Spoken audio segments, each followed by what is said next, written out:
Unlock the power of your mind. This is Provocative Enlightenment with Eldon Taylor.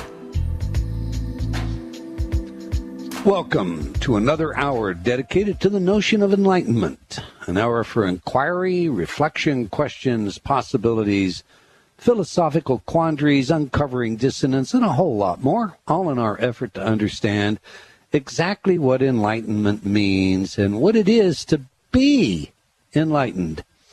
An hour devoted to exploring the edge of consciousness and all that is implied thereof. Indeed, an hour dedicated to learning something more about ourselves. An hour designed to help us go further inward and perhaps challenge some of those old ideas about the world we live in and the people we have become. This is an hour where we strive to evaluate knowledge as inseparable from the total experience of reality. And this is an hour where we suspend our foregone conclusions, recognizing that everything we think we know might just be wrong. With that attitude of open-mindedness, we hope to enrich our endeavor and shorten our proximity to that ineffable state called enlightenment. Okay, Ravinder, it's time for you to say hello and welcome everyone. Hi everyone, thanks for joining us. Eldon has me on the hot seat today. Every week I read a few of your letters as our way of paying respect to the importance you play in helping us to shape and improve our show. Last week we actually had a poll about this letter segment, and you unanimously voted to keep the segment in the show, but 10% of you suggested we shorten it some. All right, I'll work on that, and I do appreciate your participation in that survey. Okay, Betty wrote, please pass on my comments that I think Ravinder sounds like a lovely lady on the radio. Very nice, cheerful, happy voice. What do you think of that, Rav? Well, thanks, Betty. That makes me feel good. I hate the sound of my voice. So it's comments like yours that keep me here. You look really good on video, too, but what was it you told me about how you thought you looked? Oh, fat. Dreadful. Oh, that's scary. You have a lovely voice, and you're certainly not fat. Jean wrote, thank you so much. I love the idea of pay it forward. I hope to do the same. I'm really looking forward to finding how I can be of service. You're more than welcome, Jean. Now, Jean is talking about our free InterTalk programs. These MP3 programs are the real deal. These are programs that sell for $27.95 on CD. And this is the patented and proven effective InterTalk technology that has been studied by independent researchers and repeatedly demonstrated effective. And these studies were scientific, double-blind studies. And we have free programs for a variety of issues, ranging from stress to forgiving and letting go. So to get yours, just go to eldontaylor.com, and from the left-hand navigation pane, choose free programs. Couldn't be easier. We think of this as our pay-it-forward effort, so please do go get yours today. Now, Sharon wrote, I love that you have Psalms 23 and 91 here. And again, Sharon speaking about the free MP3s. Those are among my favorite chapters. I am in great need of these. Thank you for offering them for free. I suffer from depression and hopelessness, so I am looking forward to the benefits that these free MP3s may give me. I will send an update in the future of what they have done for me. Well, please do that, Sharon. Thanks for your feedback. And while you're there looking at the MP3s, be sure you get the free program, Helpless Hopelessness, putting an end to helpless hopelessness feelings. Rodriguez wrote, I want to thank you for these programs. They have been so helpful for me. Lisa wrote, I first met you on Coast to Coast Radio. I picked up your book and CD. Then shortly after that, I saw you had been added to the Hay House schedule. Yay. Thank you for your work and for sharing this gift with Hay House listeners. Well, you're more than welcome, Lisa. Now, Cheryl wrote, hello, Ravinder. I'm taking this opportunity since I see your name to let you know how much I value, enjoy, and am stimulated by Eldon Taylor's Provocative Enlightenment program on Hay House. I recently purchased several of Eldon's books and a DVD based on how much I benefit from the radio broadcast. I have the Serenity CD playing now and look forward to the new program I have ordered. Thank you for your contribution to our growth and developments as spiritual beings. Wow. Thank you, Cheryl, and we'll do our very best to keep the programming coming. Anna Porn wrote, and I hope I'm saying that correctly, I read your book, Mind Programming. I love it. I counsel people, and I am an intuitive reader, hands-on healer. I'm recommending your book and CDs to friends, family, and clients. Thank you ever so much. Well, now, thank you. And since our subject is all about the empowering side of my book, Mind Programming, I'm going to use your letter as a segue to today's show, Anna Porn. But first, all right, that's all the time we're going to take for letters today, but I do invite you to opine by leaving comments on my website or by emailing me at eldon@eldontaylor.com and or by joining me on Facebook. I do read all your letters, even though we don't have time to share them all on the show. That said, they do obviously impact our programming, so thank you. I do appreciate your support, and we hope you continue to enjoy our work, our show. Now to today's program. What do terms such as self-help, personal empowerment, self-actualization, personal power, self-growth, spiritual journey, and the like, what do these terms really mean? I mean, translate all of that jargon into: what do I do? How do I do it? And when do I know I have done it? And that makes sense to me. When you Google self-help, there is no end to the information available. According to Wiki, the history of self-help, self-improvement, and so forth really reaches way back. The authors of the 1994 book First Things First invoke wisdom literature dating back as far as 2500 BC. The Stoics offered advice with a psychological flavor around 500 BC. Now, in my little bookstore, we sell Samuel Smiles' little book published in 1859 entitled Self-Help. Its opening sentence: heaven helps those who help themselves. Now, that provides a variation on God helps them that help themselves, the oft-quoted maxim that also appeared earlier in Benjamin Franklin's Poor Richard's Almanac. Now, there are those who have suggested that Dale Carnegie began the self-help movement in the 20th century when he published How to Win Friends and Influence People in 1936. Wiki states that having failed in several careers, Carnegie became fascinated with success and its link to self-confidence, and studied the subject for years. Carnegie's books have since sold over 50 million copies.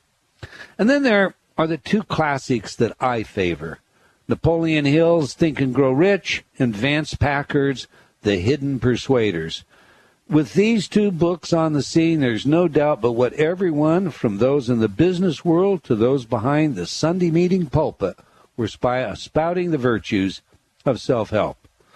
Now, the brilliant psychologist Abraham Maslow advanced the idea of self-actualization, and in my mind, this raised the bar for self-help or self-improvement. The reason it raised the bar was Maslow's observation of the hierarchy of needs. According to Janet Simmons in her The Search for Understanding, quote, as a humanist, Maslow believed that humans strive for an upper level of capabilities. Humans seek the frontiers of creativity, the highest reaches of consciousness and wisdom. This has been labeled fully functioning person, healthy personality, or as Maslow called this level, self-actualizing person. I'll get the saliva straight here, and then my tongue won't twist up. Maslow set up a hierarchic theory of needs. All of his basic needs are instinctive. It's important that you pay attention to that, because if you do indeed look at his hierarchy of needs, you will see that one follows from another. In other words, humans start with a very weak disposition that is then fashioned fully as the person grows. If the environment is right, people will grow straight and beautiful, actualizing the potentials they have inherited.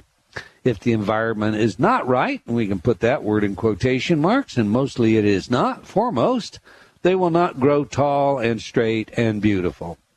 So Maslow set up a hierarchy of 5 levels of basic needs. Beyond these needs, higher levels of needs exist. These include needs for understanding, aesthetic appreciation, and purely spiritual needs.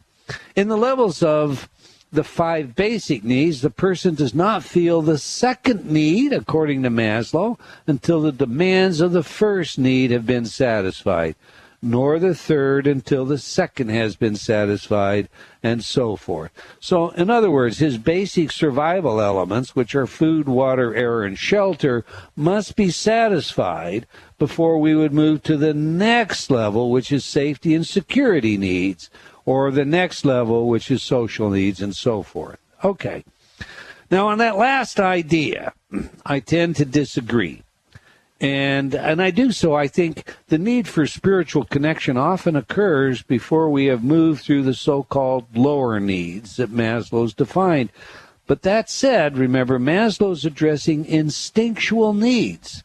And one might well argue, at least philosophically, about the nature of instinctual spirituality. There would be many who would say there is no such thing as a spiritual instinct. And there would be others that would say the brain is wired in such a way that we can stimulate a deep religious experience, and therefore it in and of itself is also, what shall we say, potentially instinctual. All right, set that aside. Now the skeptics have this to say about self-help. I always like to look. I mean, this is provocative enlightenment. We have to look at both sides. Michael Shermer, editor of The Skeptic, questions the entire movement and highly recommends a book titled Sham, How the Self-Help Movement Made America Helpless by Steve Salerno.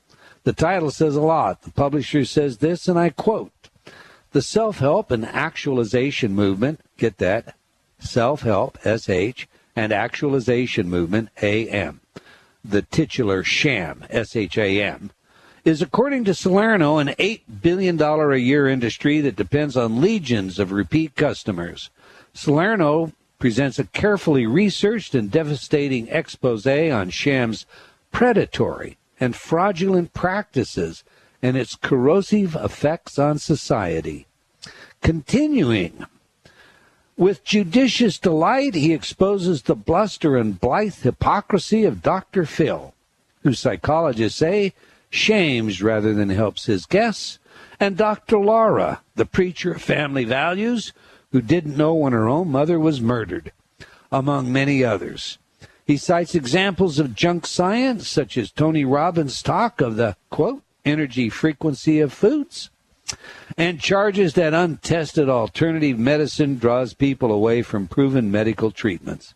In addition to detailing the raw facts, Salerno excels at pinpointing the self-abnegating strategy the self-help industry employs, namely, tearing you down in the name of building you up.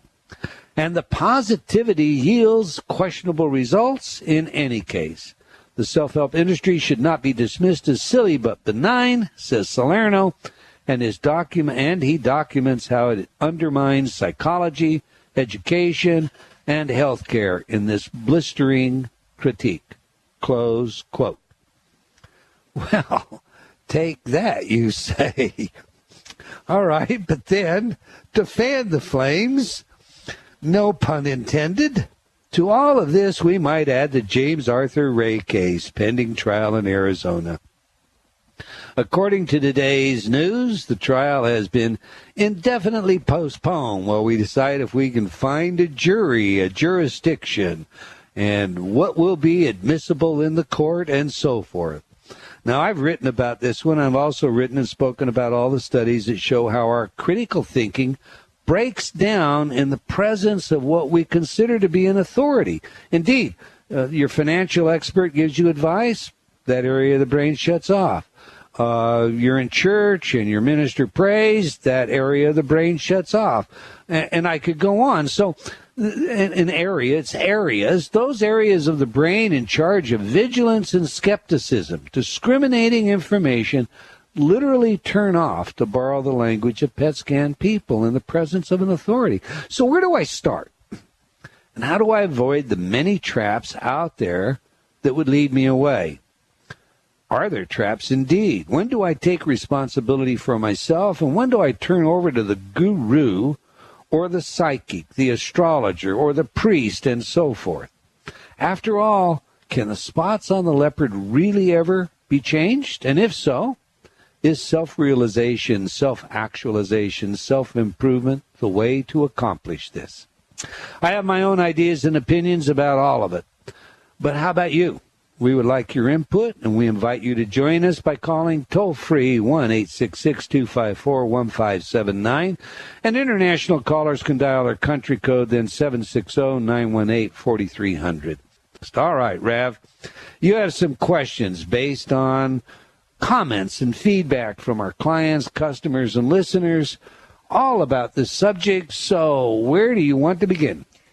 You know, I'd like to start with the event in Arizona with James Arthur Ray. You know, what do you think about that? You know,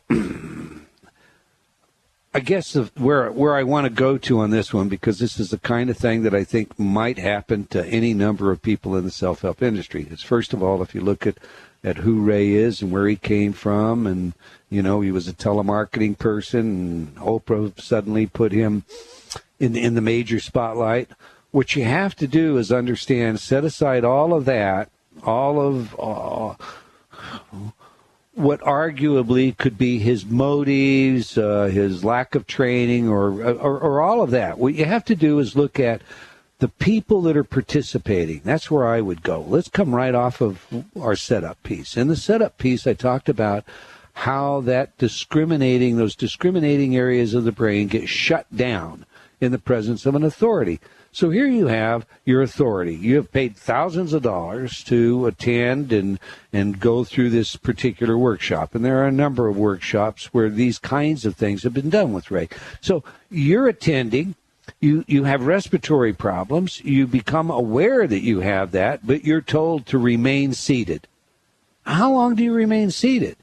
I mean, look, we know that there was at least one licensed healthcare professional present inside, and that individual was aware that there was no such thing as an intake sheet taken. So in other words, everybody that's inside the sweat lodge are there because they paid their money. That's it. We don't have a medical history. We know nothing about them. There's no supervising medical care. This is just, okay, you're going to be spiritual warriors. You're going to tough it out. You're going to have your vision. You know, you're going to stay here. You're going to remain here. And people gave up their own responsibility. They allowed this to happen. So I think, you know, the first place that I go when you say, what do I think about it, is the warning that I give everyone. You know, look, self-responsibility means a whole lot more than just words. It means a whole lot more than just forgiveness. You know, it means I'm going to take responsibility for everything in my life. Everything in my life. Even if I have no control of how it came to me, I do have control of what I'm going to do in response to this stimulus. Do you follow me? I do. I think it's a really difficult kind of situation. I mean, how often do you hear, you know, you shouldn't quit, you know, feet from the end of the race, you know, persist. How do you balance the two of those? I mean, with James Arthur Ray, now, I do not think he is a bad person, in quotes. I think what happened to James Arthur Ray could happen to a large number of teachers out there. It can be just an over amount of enthusiasm for what it is that you're actually doing. For the person attending, don't they have, I mean, in some instances, they can have so much desire to have that spiritual experience that too causes them to shut down. We'll see what the court says. Clearly, there is a mutual responsibility here, though. I mean, I do believe that this should be a shot across the bow to anybody that's out there doing this kind of thing. You really need to do your homework. You really need to make sure that you protect these people. And we'll take on this whole area of what is your responsibility? I mean, when the psychic says, should you or shouldn't you? I'd like to remind you to please like, to use the words of Facebook, our Provocative Enlightenment Facebook pages. And while you're there, I invite you to join me personally on Facebook as a friend. Finally, be sure to check out the free programs and sign up for our free newsletter when you visit eldontaylor.com.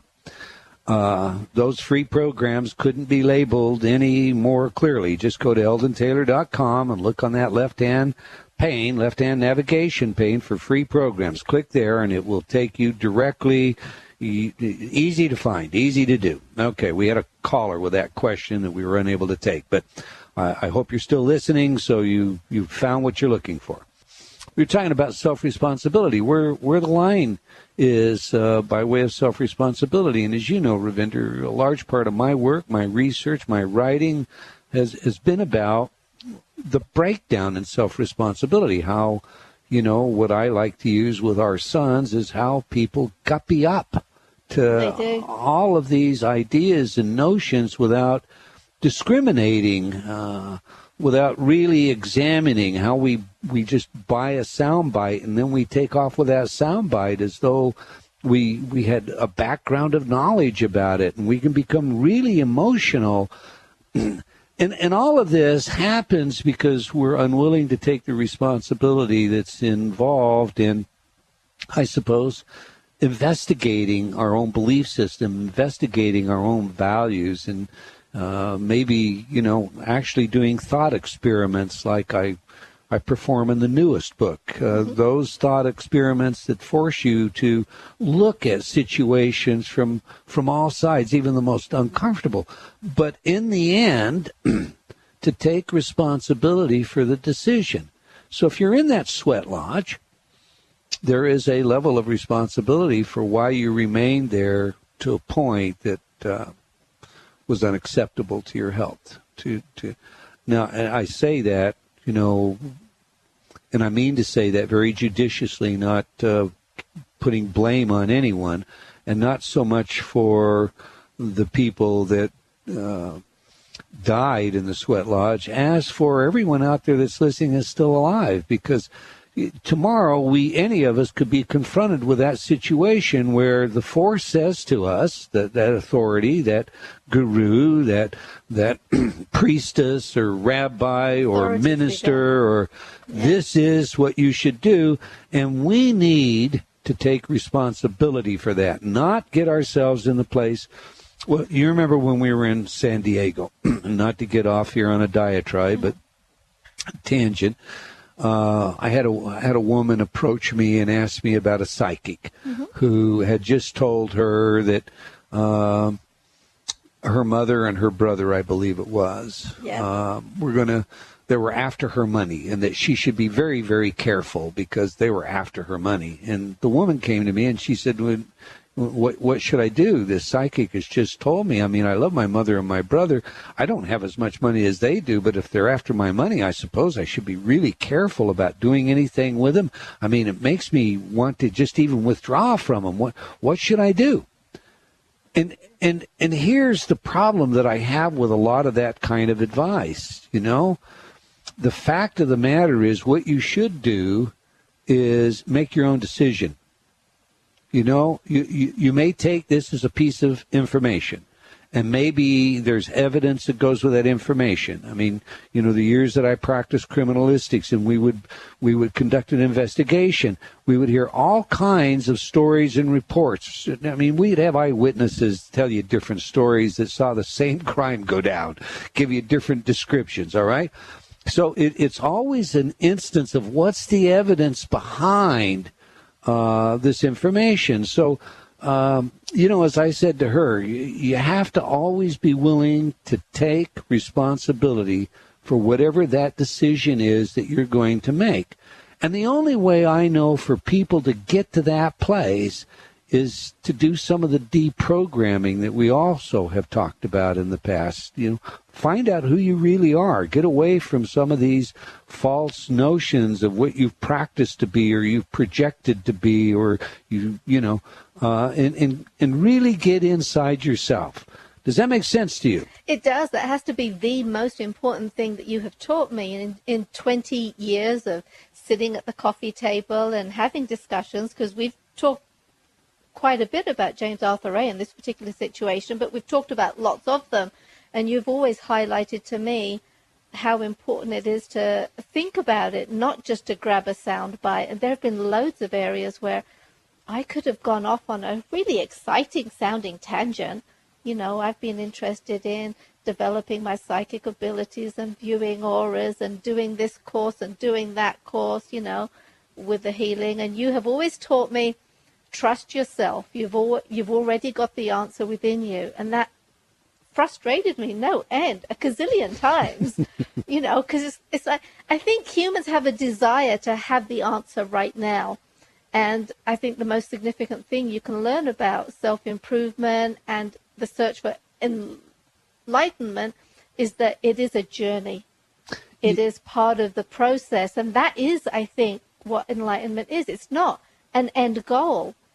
It is the journey and what you do with it. And so if you can maximize that experience, think about everything that you do, or all your choices that you have, all the beliefs that you have, think about them once again. Are they really my own?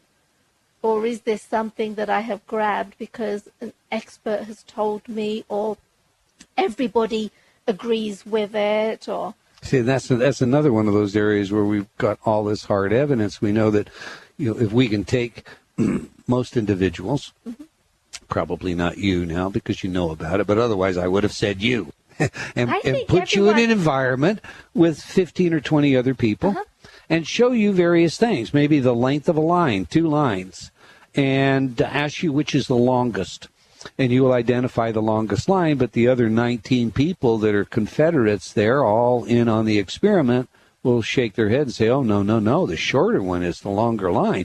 And they'll do that a couple of times with you, and from there on in, you'll begin to comply. You will negate your own senses in favor of the pressure that's around you. So, it's something that we all have to deal with. We all have to be aware of. These are inherent aspects of our psychology. But coming back to something that you said, the process, I am so reminded whenever somebody says process of the wonderful book we both enjoyed by Herman Hesse, Siddhartha. That one says it all. It's a marvelous book. If anyone out there hasn't read that book, I'd highly recommend it. Well, I tell you, I would too, but it is a story, and obviously Hess played it this way. Siddhartha is the Buddha's name, so it is a story of enlightenment. But this is a story of a wealthy young man born to a rich family, just as the Buddha was, who decides that his father and his mother, they don't have the answers. Spirituality is what he is interested in, and he leaves with a friend who is also basically what would be the equivalent of a slave to the family. And the two of them set out to find this enlightenment. And, of course, in the quest, he becomes the very best at everything he does, whether it is asceticism and complete denial, or it is later as a rich man building wealth and having an affair which leads to the birth of a child with a very wealthy prostitute. In the process, he meets the Buddha. And the Buddha, of course, he hears speak. Now, he's been searching for enlightenment throughout this story, and he recognizes the Buddha is enlightened. His friend decides to remain with the Buddha, but he decides to leave, and his friend wants to know why. And he says, well, this is the right place for you, but it's not for me. And as he's leaving the garden, the Buddha addresses him and says something, words to the effect that, why are you leaving? And Siddhartha says, well, I recognize that you're truly enlightened, that you are an enlightened teacher, that you have much to share. But I don't seek an enlightened teacher. I seek enlightenment. I love it. And from there on, the story goes, and we discover that he finds enlightenment by being who he is and living through his life. He becomes the enlightened, what would you call him, river guide? Not the ascetic, not the guru on the mountaintop, living his life, doing the best that he can do in his life, doing the one thing that I tell everybody I believe is the purpose of life, service, period. And that brings me to this. All the research shows us that true self-esteem isn't about my diplomas or my automobiles or my home or my, the things that I have that I've acquired in life. True self-esteem comes when I put my head on the pillow at night and I know my life mattered. I know that somehow, some way, I've been able to help someone. You see, all the research shows us that when you go to the aid of somebody in need, the body, the brain, rewards you with all those good chemicals. Indeed, you can be in incontractable pain, and the pain will disappear. Just disappear.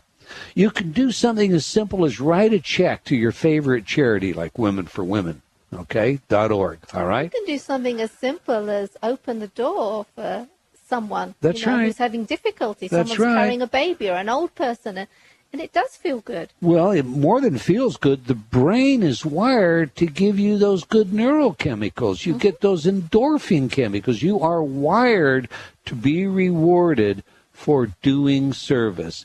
So, to me, that little part about enlightenment, to me, enlightenment's going to come as I live my life in the process of doing what I can do to make lives better for all that I come in contact with.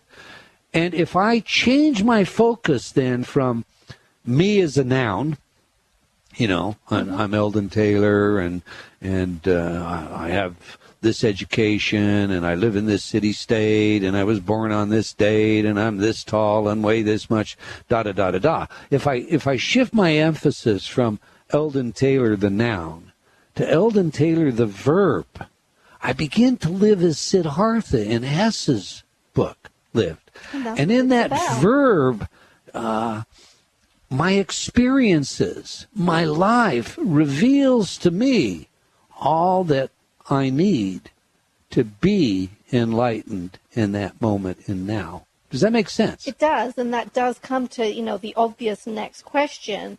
How do you remain diligent about all the information you accept and the path that you choose to walk down?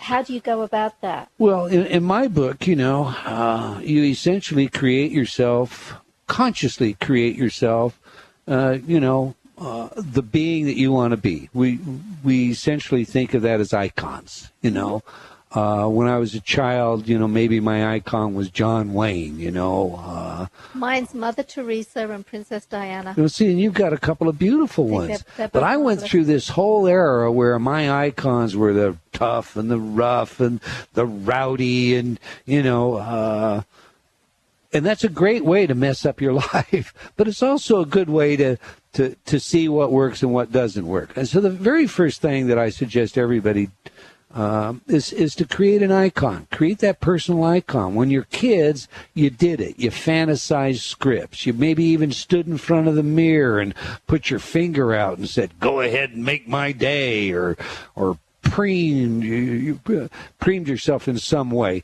The bottom line is, as adults, we can undo that by just simply consciously deciding, this is how I want to live. This is my icon. This is my manual in life. If my manual in life says, I want to be in life for service, whatever I do, I'm going to do it to my very best. Let's assume, I am a plumber, or I'm an electrician, or I sell cars. In fact, I'm going to digress a little here. When I was a boy, I had a whole lot of questions, like most young people. And I happened to be at a Sunday service once, visiting the Sunday service, and basically visiting at that time as an agnostic, looking for an opportunity to pick a fight with whoever, might be the preacher giving whatever the story was for the day. And kind of a cocky young kid. And the teaching of that day was about God creates us all equal. And to me, that's absurd. At the time, that was absurd. So when I got my chance to ask the question, I asked, how can you say we're all created equal when you look into the world and there are mongoloids, there are da-da-da-da-da. We all see the differences in the world. And this teacher stood back and he looked at me and he said, do you know who Walter von Braun is?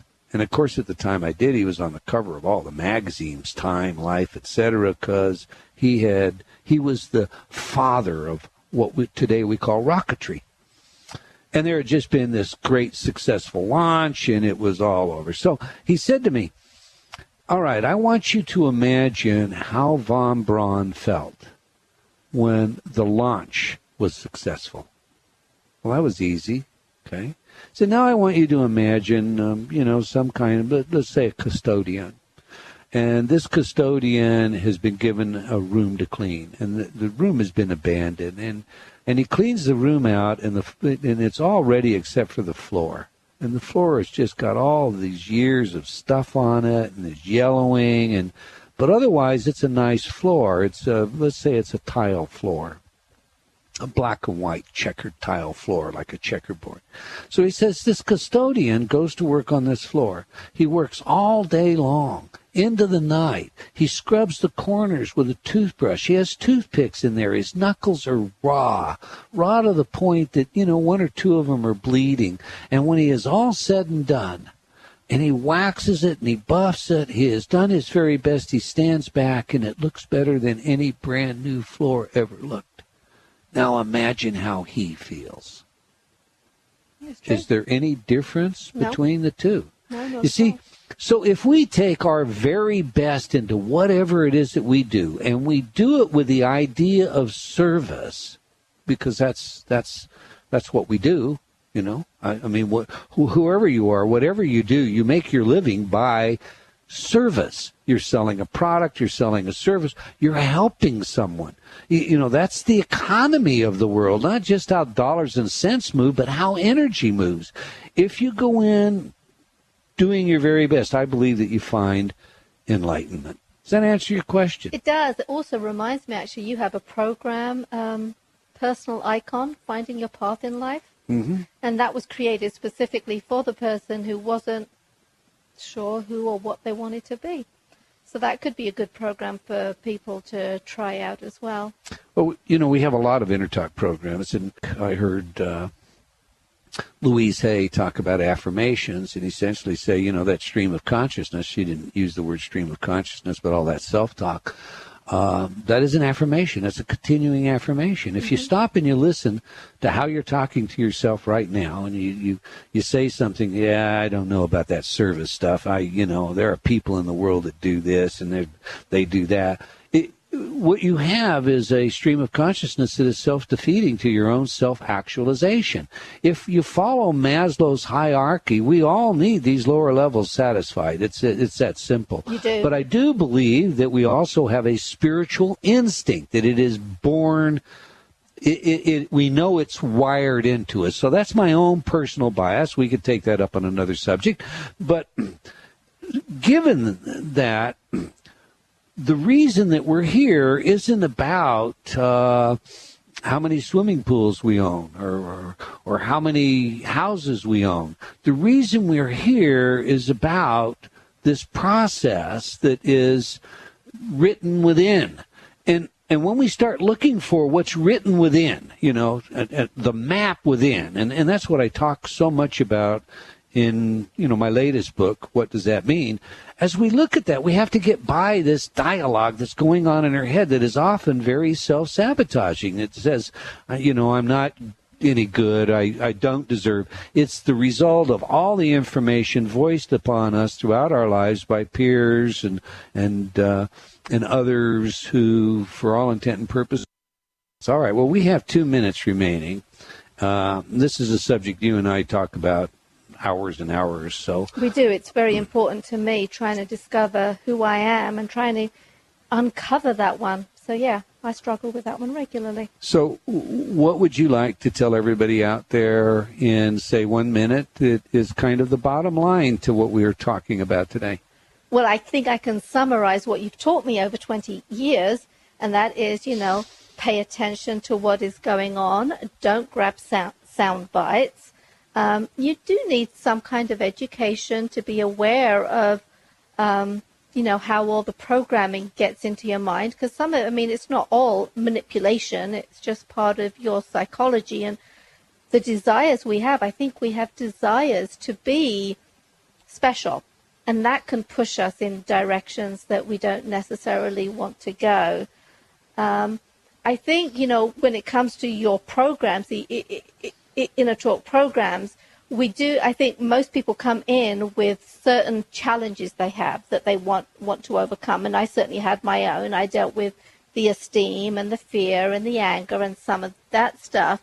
But after a while, the titles like prosperity and abundance don't interest me. They can interest somebody else, and we have amazing testimonials for that program. But for me, it is the spiritual. So I play your programs constantly. I think that keeps me on balance. So the combination of the two, working with the inner talk programs and having you constantly reminding me to pay attention. Okay, well, we're out of time. I think the component that is listen to yourself. That's where I'm going to go. Take responsibility for everything in your life.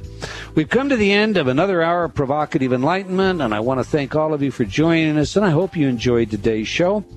I hope you'll be back next week, and until we talk to you then, remember, believing in yourself always matters.